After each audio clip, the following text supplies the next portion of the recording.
नमस्कार। विश्व न्यूज 24/7 का हर दर्शकों को सादर प्रणाम, जोहर।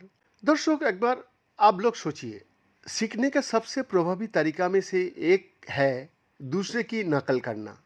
जहां हम दूसरे का कार्यों और व्यवहारों को अवलोकन करके और फिर उनकी नकल करता हूं। हाल ही तक इसे एक अनोखा मानवीय गुण माना जाता था, लेकिन साइंटिफिक रिपोर्ट्स में प्रकाशित एक नए अध्ययन से पता चलता है कि मैकाओ में भी ये क्षमता होती है। द्वितीय पक्ष अनुकरण पहले से ही जंतु जगत में विद्यमान थे।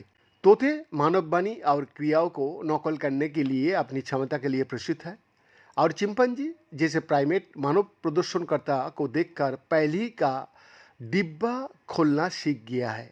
लेकिन तृतीय पक्ष अनुकरण, जी हाँ, तृतीय पक्ष अनुकरण अलग है, क्योंकि इसमें प्रत्यक्ष निर्देश की बजाय दो या दो से अधिक व्यक्तियों की परस्पर क्रिया को देखकर सीखना शामिल होता है।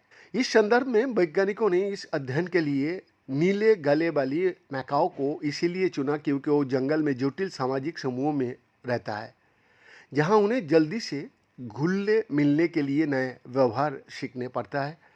जहां मैकाओ की तरह तोते भी बहुत बुद्धिमान होता है और आवाज़ों की नकल करने और औजार बनाने जैसी काम भी कर सकता है। इसको पता लगाने के लिए कि मैकाओ किसी तीसरे पक्ष की नकल करके सीख सकता है क्या, शोधकर्ताओं ने उनके दो समूहों के साथ 4,600 से ज़्यादा परीक्षण किए।